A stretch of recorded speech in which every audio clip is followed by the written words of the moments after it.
మైనా stories. ఓ రోజు అనూష తల్లిదండ్రులు కూతుర్ని చూడ్డానికి ఇంటికి వస్తారు. అప్పుడు ఆమె తోడికోడలు పుష్పలత వారిని బయట నుండే అవమానించి పంపుతుంది. ఆ విషయం తెలుసుకున్న అనూష పట్టలేని కోపంతో ఇంట్లోకి వెళ్తుంది. అక్కా, మా అమ్మా నాన్న ఇంటికి వచ్చారట కదా?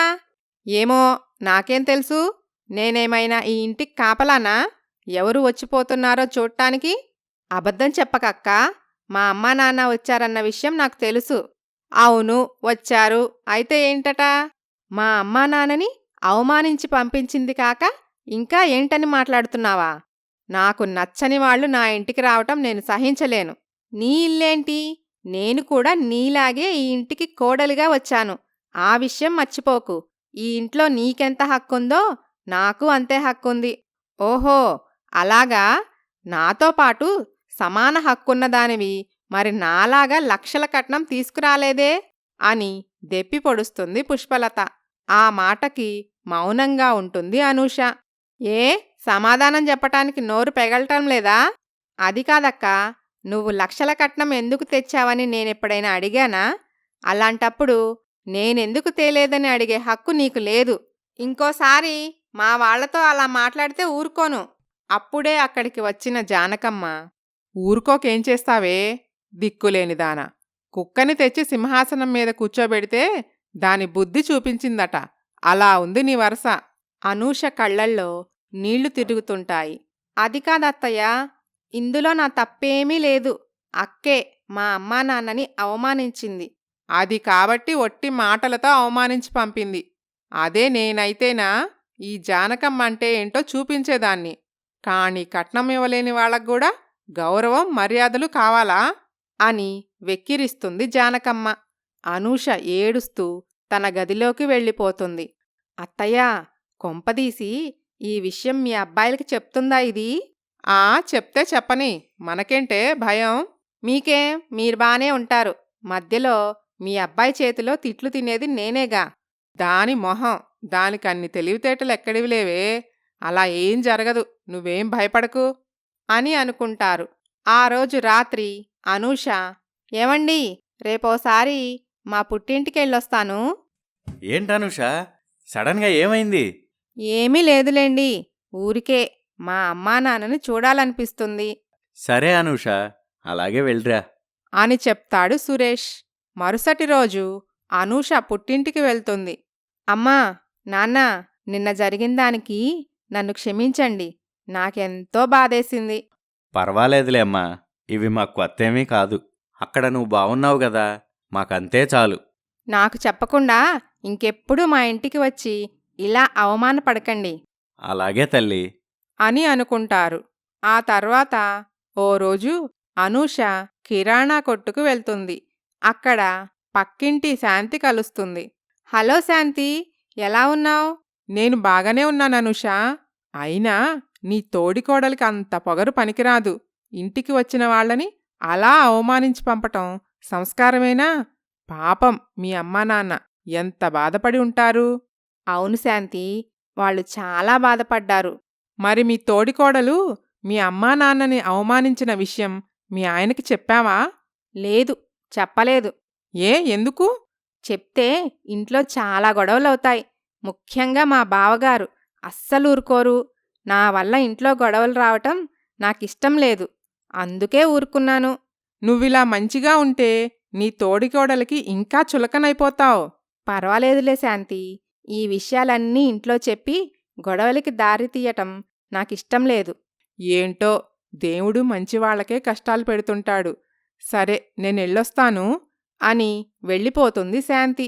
అలా అవకాశం దొరికినప్పుడల్లా పుష్పలత అనూషని ఏదో ఒక సూటిపోటి మాటలతో బాధపెడుతూ ఉంటుంది.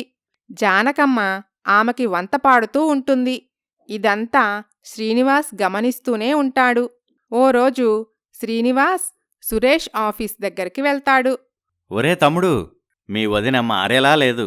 దానికి తోడు అమ్మ సపోర్టు కూడా ఉండటంతో రోజురోజుకి ఇంకా రెచ్చిపోతుంది. నాకు తెలుసన్నయ్యా, కాని ఏం చేయగలం చెప్పు? వీళ్ల బారి నుంచి అనూషను తప్పించాలంటే ఒకే ఒక మార్గం ఉంది. ఏంట్రా అన్నయ్య అది? మీరు వేరు కాపురం పెట్టడం. కనీసం అప్పుడైనా అనూషకి వీళ్ళ పోరు తప్పుతుంది. అలా చేస్తే అమ్మా, నాన్న, వదిన ఏమనుకుంటారో? వాళ్ళ గురించి ఆలోచిస్తున్నావు బానే ఉంది. మరి అనూష గురించి కూడా కాస్త ఆలోచించరా?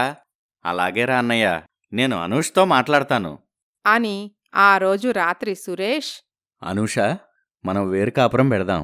అదేంటండి, ఎందుకు? మా అమ్మ, వదిన మాట్లాడే సూటిపోటి మాటలు నీకు బాధ కలిగించడం లేదా? పర్వాలేదులేండి, నేనేమీ మరీ అంతలా ఇబ్బంది పడటం లేదు. అదిగాదు అనూష, ఇలా ఎన్నాళ్ళు భరిస్తావు? వాళ్ళు మారే వరకు, నన్ను అర్థం చేసుకునే వరకు. పైగా చిన్న కోడలు అలా అడుగుపెట్టిందో లేదో అన్నదమ్ముల్ని విడదీసింది, వేరు కాపురం పెట్టింది, కుటుంబాన్ని 2 ముక్కలు చేసింది అని అందరూ నా గురించి ఏవేవో అనుకుంటారు. అది నాకు ఇష్టం లేదండి. సరే, నీ ఇష్టం. కానీ నీకు వేరు కాపురం పెట్టాలన్న ఆలోచన ఎప్పుడొచ్చినా సరే నేను రెడీ. నాతో ఒక్క మాట చెప్పు చాలు.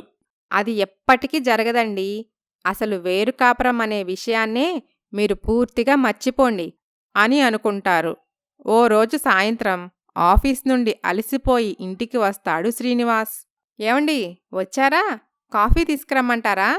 శ్రీనివాస్ మనసులో, అమ్మో, దీని చేతి కాఫీ తాగటం కన్నా ఊరుకోవటం మంచిది. ఓ చిన్న ప్లాన్ వేసి ఎలాగైనా అనూష చేసిన కాఫీ తాగుదాం. ఏంటి, నువ్వు కాఫీ చేస్తావా? నీకెందుకే ఈ శ్రమ? లక్షల కట్నం తెచ్చింది ఇందుకేనా? నువ్వు దర్జాగా కాలు మీద కాలు వేసుకొని కూర్చో. అదుగో ఉందిగా, కాణి కట్నం తీసురా అని మా మరదలు, తనకి చెప్పు. అబ్బో, ఇదంతా నాపై ప్రేమేనా? లేక ఆ వంకతో మీ మరదల చేతి కాఫీ తాగాలనా? మరి అందుకే నాకు కోపం వచ్చేది. అలా అనుకుంటే నువ్వే వెళ్ళి కాఫీ పెట్టురాపో. సరే సరే, నమ్మానులేండి. ఇన్నాళ్లకు మీరు నన్ను అర్థం చేసుకున్నారు. నేనెప్పుడూ అర్థం చేసుకుంటూనే ఉంటాను. అది నీకే సరిగా అర్థం కాదు. రామకృష్ణ, జానకమ్మ ఇంటి బయట పెరట్లో కూర్చొని ఉంటారు. అసలు ఇంట్లో ఏం జరుగుతుందో నువ్వేమైనా పట్టించుకుంటున్నావా? ఇప్పుడేమైందట? అందరం బాగానే ఉన్నాం కదా. మనందరం బానే ఉన్నాం, ఒక చిన్న కోడలు తప్ప. ఇప్పుడు ఆవిడగారికి మాత్రం ఏం జరిగిపోయిందట? ఏం జరిగిందా? మన పెద్ద కోడలు చీటికి మాటికి చిన్న కోడలపై నోరు పారేసుకుంటుంది. ఇదంతా నువ్విచ్చిన చనువే. కోడళ్ళన్నాక ఇద్దర్నీ సమానంగా చూడాలి. నేను ఇష్టపడి తెచ్చుకున్న కోడలైనట్లయితే అలాగే చూసేదాన్ని. అంటే ఏంటే, ఇక మారవా?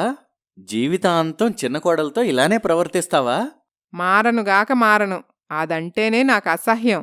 ఇందులో తను చేసిన తప్పే ఉంది? నీ కొడుకే తనని ఇష్టపడి పెళ్లి చేసుకున్నాడు. కావాలంటే వాణ్ణి అసహించుకో. అన్యం పుణ్యం ఎరుగని ఆ అమాయకపు పిల్లని కాదు. నా కొడుకుని నేనెందుకు అసహించుకుంటాను? అంతేలే, పరాయింటి పిల్లంటే ఎవరికైనా చులకనే. అందులో పేదింటి పిల్లంటే ఇంకా లోకువా. వాళ్ళు బాధపడ్డా నీకు పట్టదు. మనకి ఓ కూతురున్నట్లయితే ఆ బాధ నీకు తెలిసేది. ఆ మాటలకి జానకమ్మ కోపంగా అక్కడ్నుంచి లేచి వెళ్ళిపోతుంది. ఆ తర్వాత ఏం జరిగిందో వచ్చే భాగంలో చూద్దాం. Please subscribe Maina stories.